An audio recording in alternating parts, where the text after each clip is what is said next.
नमस्कार, स्वागत है आप सभी का। मैं हूं आपके साथ कुमार कुणाल धीरज। बिहार में 100 यूनिट बिजली फ्री देने की खबर सामने आई, लोगों में खुशी की लहर दौड़ गई, लेकिन शाम होते होते सरकार ने इससे किनारा कर लिया।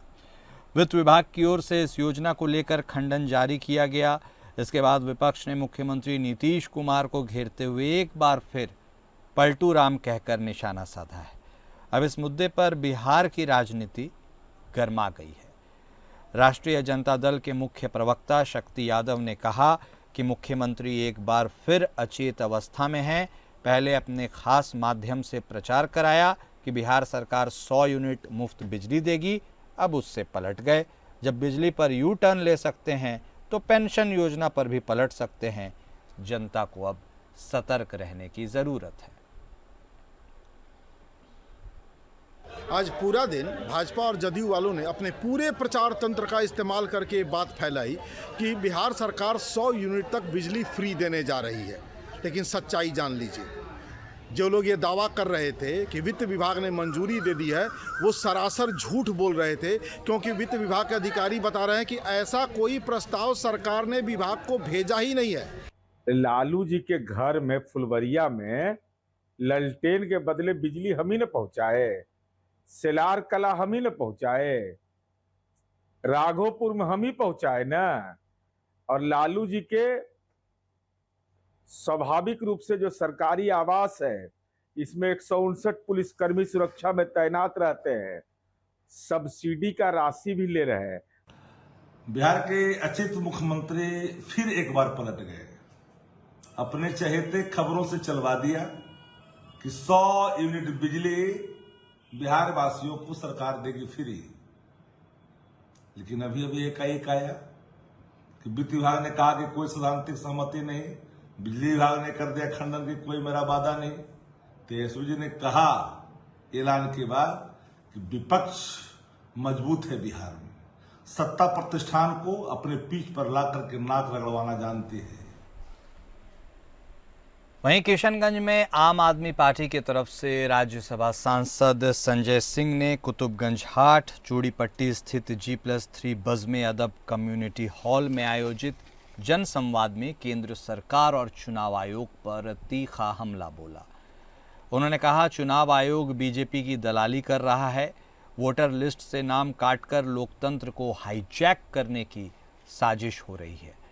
संजय सिंह ने कहा, पीएम मोदी 11 साल से अपनी डिग्री नहीं दिखा पाए, लेकिन हमसे जन्म प्रमाण पत्र मांग रहे हैं। मुंबई और दिल्ली में रहने वाले बिहारवासी 1 महीने में जन्म प्रमाण पत्र कहां से लाएंगे? उन्होंने कहा, जो बीजेपी दिल्ली में बिहारियों को भगा रही है, उसे बिहार से भगाना है।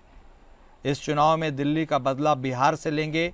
सभी की थीम थी वक्फ बचाओ, संविधान बचाओ, वोटर बचाओ, बिहार बचाओ। संजय सिंह ने कहा, यह देश बाबा साहेब आम्बेडकर के संविधान से चलेगा, न कि मोदी शाह के संविधान से। उन्होंने बिहार में मुफ्त बिजली, पानी और शिक्षा का वादा दोहराया। जनता ने तालियों से इसका स्वागत किया।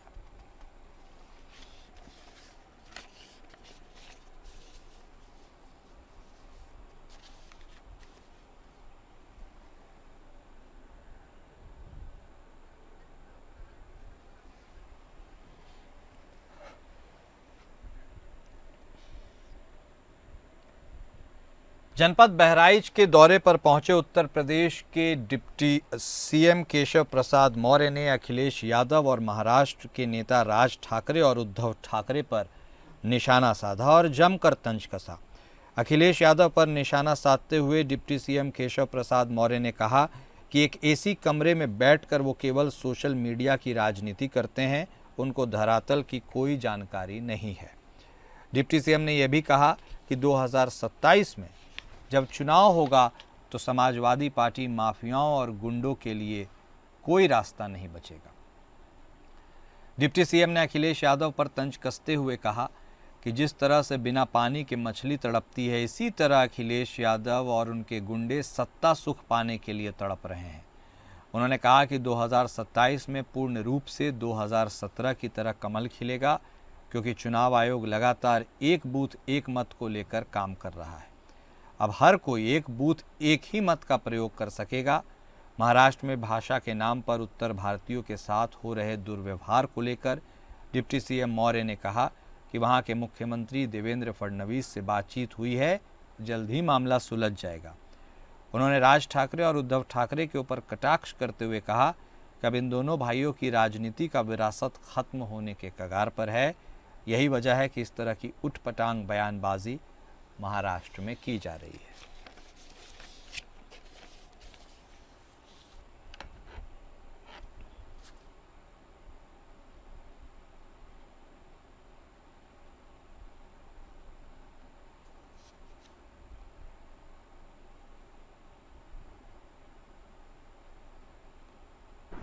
समाजवादी पार्टी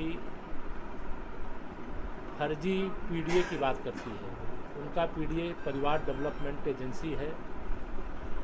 उनका पीडीए गुंडों, अपराधियों, माफियाओं, दंगाइयों का संरक्षण करने वाला है। उनका पीडीए के नाम पे वोट तो लेना चाहते हैं, लेकिन जब 2012 से 2017 सत्ता में थे तब उनको न पिछड़ों की याद आई, न दलितों की याद आई, न अगड़ों की याद आई। केवल तुष्टीकरण और गुंडागर्दी उनकी राजनीति का, उनकी सत्ता का मुख्य आकर्षण रहा। प्रदेश के कृषि मंत्री सूर्य प्रताप शाही ने अयोध्या जिले के कुमारगंज में स्थित आचार्य नरेंद्र देव कृषि विश्वविद्यालय का दौरा किया। इस दौरान उन्होंने विश्वविद्यालय द्वारा विकसित धान की किस्म NDR 20/65 का निरीक्षण किया। कृषि मंत्री ने किसानों को नई तकनीक अपनाने के लिए प्रेरित करते हुए स्वयं खेत में उतरकर धान की रोपाई भी की। उन्होंने इस बात पर जोर दिया कि नई किस्मों और आधुनिक कृषि पद्धतियों को अपनाकर किसान अपनी आय में उल्लेखनीय वृद्धि कर सकते हैं। कृषि मंत्री सूर्य प्रताप शाही ने कृषि वैज्ञानिकों से बातचीत कर धान की नई किस्मों और कृषि अनुसंधान में हो रही प्रगति की जानकारी ली। उन्होंने कहा कि योगी सरकार किसानों के हित में कृषि क्षेत्र में शोध और विकास को लगातार बढ़ावा दे रही है।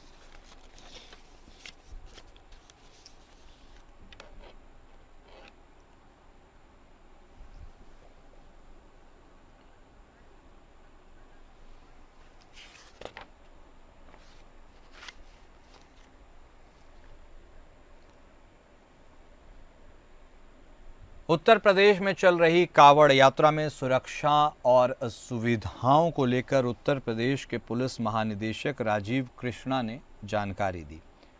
डीजीपी ने बताया कि सावन महीने में कांवड़ यात्रियों के जल अर्पण की प्रक्रिया जारी है। कांवड़ यात्रा को लेकर विशेष व्यवस्था की गई है। सीमावर्ती प्रदेश यानी दिल्ली, हरियाणा और राजस्थान के आला अधिकारियों के साथ बैठक हुई थी, जिसमें समन्वय बनाकर काम करने पर सहमति बनी थी। कांवड़ यात्रा को देखते हुए मेरठ जोन में ट्रैफिक स्कीम लागू की गई है। विभिन्न घाटों पर पुलिस के गोताखोर लगाए गए हैं। कांवड़ यात्रियों की सुरक्षा और सुविधा के लिए आधुनिक तकनीक का भरपूर प्रयोग किया जा रहा है। सीसीटीवी कैमरों, ड्रोन और टीथर ड्रोन से यात्रा मार्ग की निगरानी की जा रही है, तो वहीं जगह जगह पर पुलिस बल को भी तैनात किया गया है। पुलिस के करीब 45,000 जवान तैनात किए गए हैं। डीजीपी ने बताया कि ढाबों और खाने पीने की दुकानों पर ओवर रेटिंग रोकने के लिए पुलिस को फूड सेफ्टी विभाग के साथ समन्वय बनाकर काम करने के निर्देश दिए गए हैं।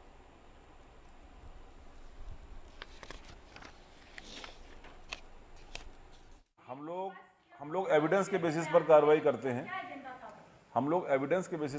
करते हैं। और इन्वेस्टिगेशन अभी जारी है। इन्वेस्टिगेशन के जारी रहने के दौरान कुछ भी बताना उचित नहीं है। जो भी बिंदु आए हैं सामने, उन सभी बिंदुओं पर गहराई से जांच की जा रही है और जब जांच पूरी होगी तो हम आपके सामने लेकर आएंगे। जो भी व्यक्ति इसके संरक्षण में, इसके संचालन में और इस योजना में शामिल हैं, फिजिकली, फाइनेंशियली, सबके खिलाफ एविडेंस लेकर के कार्रवाई की जाएगी। रांची के हरमू स्थित केंद्रीय कार्यालय में ओबीसी एकता अधिकार मंच के तत्वाधान में कल देर शाम 1 दिवसीय केंद्रीय बैठक का आयोजन किया गया है।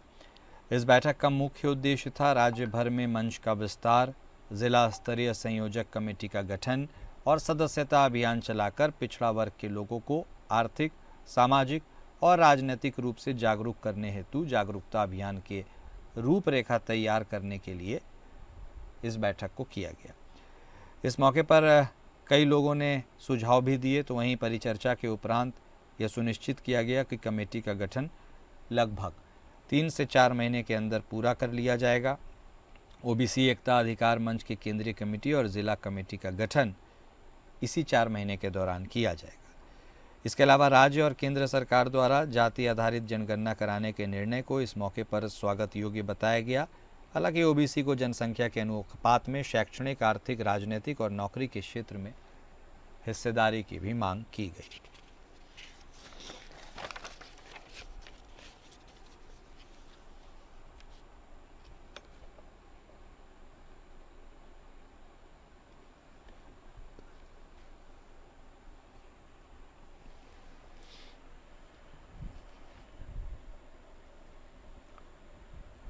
वहीं अंबेडकर नगर के टांडा कस्बे में एक स्टेशनरी शोरूम में शॉर्ट सर्किट से भीषण आग लग गई। आग इतनी भयानक थी कि दुकान में रखा करोड़ों का सामान जलकर राख हो गया। घटना रात करीब 3 बजे की है। दुकान के मालिक सनी सरदार रोजाना की तरह दुकान बंद कर घर चले गए थे। रात में अचानक दुकान से धुआं निकलना शुरू हुआ। आसपास के लोगों ने धुआं देखा तो तुरंत पुलिस को सूचना दी। सूचना मिलते ही एनटीपीसी की फायर ब्रिगेड की टीम और कई थानों की पुलिस मौके पर पहुंची। फायर ब्रिगेड की टीम ने घंटों की मशक्कत के बाद आग पर काबू पाया। टांडा थाने के प्रभारी निरीक्षक ने बताया कि पुलिस और फायर ब्रिगेड की टीम ने कड़ी मेहनत कर आग को नियंत्रित किया। प्रारंभिक जांच में आग का कारण शॉर्ट सर्किट बताया जा रहा है।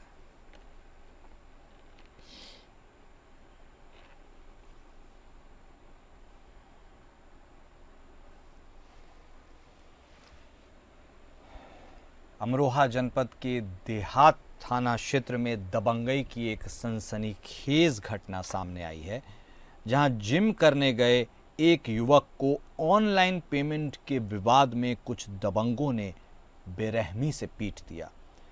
पूरी घटना पास में लगे सीसीटीवी कैमरे में कैद हो गई, जिसमें हमलावर युवक पर हमला करते साफ दिखाई दे रहे हैं। सूत्रों के मुताबिक मामूली कहासुनी ने देखते ही देखते तूल पकड़ लिया और दबंगों ने युवक को लात घूंसों से पीट डाला। घटना के बाद आरोपी मौके से फरार हो गए। पुलिस ने मामला दर्ज कर आरोपियों की तलाश शुरू कर दी है।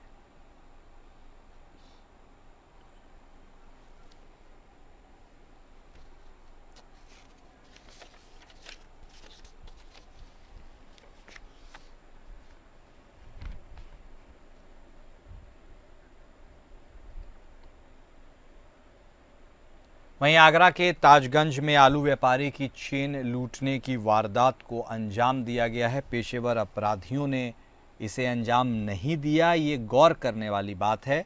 2 नाबालिग भाइयों ने इसे अंजाम दिया है।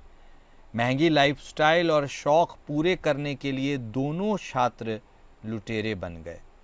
लूटी गई चेन बेचने के बाद मिले रुपए से वारदात के कुछ घंटे बाद ही आईफोन खरीदा। सीसीटीवी फुटेज से मिले बाइक नंबर के आधार पर पुलिस ने वारदात के 10 घंटे बाद ही आरोपियों को गिरफ्तार कर लिया। उनके मामा की तलाश में पुलिस ने घर पर दबिश दी, लेकिन वो हाथ नहीं आया।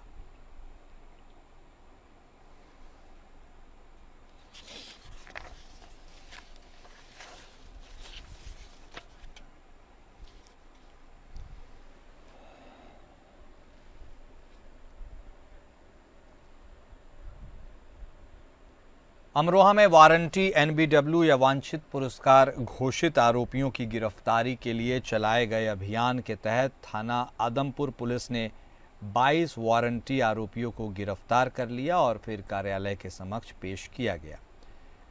आपको यह भी जानना चाहिए कि पुलिस अधीक्षक अमरोहा अमित कुमार आनंद द्वारा अपराध और अपराधियों के विरुद्ध चलाए जा रहे अभियान के क्रम में पुलिस ने इन 22 वारंटी एनडीडब्ल्यू को जेल भेजा है।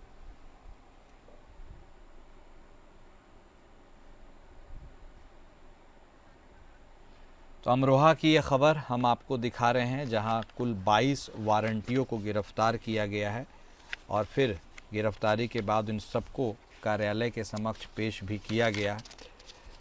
वहां के एसपी ने ये अभियान चलाया था और इस अभियान के तहत ही इन 22 वारंटी NBW को गिरफ्तार किया गया है और उसके बाद जेल भेजा गया है।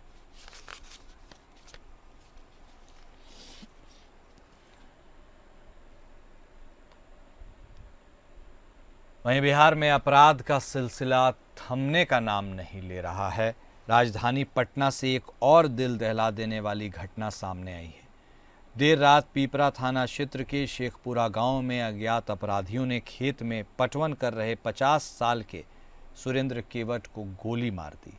गंभीर हालत में उन्हें एम्स पटना लाया गया, जहां डॉक्टर्स ने उन्हें मृत घोषित कर दिया। सुरेंद्र केवट न सिर्फ एक किसान थे बल्कि ग्रामीण चिकित्सक के रूप में भी इलाके में अपनी सेवा दे रहे थे। घटना के बाद गांव में सनसनी फैल गई और मौके पर पहुंची पुलिस ने जांच शुरू की। शुरुआती जांच में पता चला है कि मृतक खेत में पटवन कर रहे थे। गोली चलने की आवाज़ सुनने के बाद ग्रामीणों ने यह कहा कि उन्होंने आवाज़ सुनी है, लेकिन किसी ने भी अपराधियों को भागते नहीं देखा। परिजनों के बयान दर्ज किए जा रहे हैं। FSL की टीम को भी जांच के लिए बुलाया गया है। ये वारदात न सिर्फ कानून व्यवस्था पर सवाल उठाती है बल्कि ग्रामीण क्षेत्रों में लोगों की सुरक्षा को लेकर के भी एक गंभीर चेतावनी है।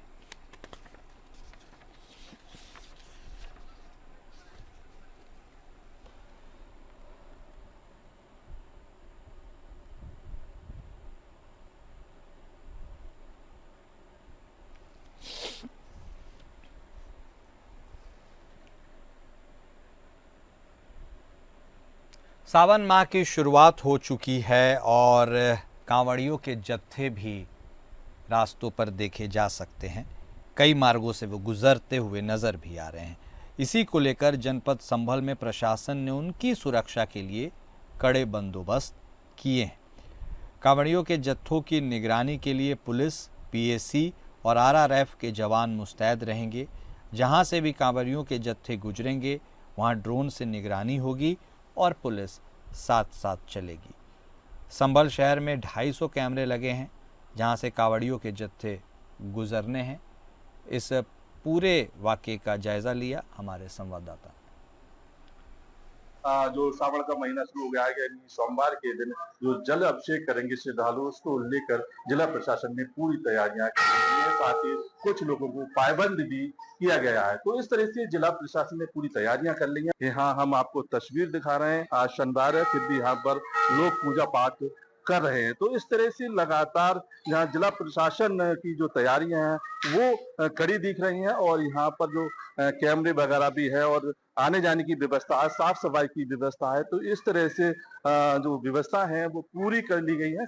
और मैं कुछ मेरे साथ श्रद्धालु है जो कि पूजा पाठ करने में लगे हुए हैं, उनसे बात करते हैं कि सर क्या नाम है आपका? निमेश कुमार गिद्धू। यहाँ जो जिस तरह से अब श्रद्धालु पूजा पाठ करने आते हैं, क्या कहेंगे उसको लेकर? उसके लिए भैया जो यहाँ पर व्यक्ति आता है, अपनी मनोकामना मांगता है, उसकी बहुत जल्दी से मनोकामना पूर्ण होती है। और उसमें एक झाड़ू चढ़ाने का जो यहाँ पर परंपरा है, झाड़ू से भगवान भोलेनाथ पूजे जाते हैं, तो उसमें शारीरिक कष्ट के लिए दूर करते हैं।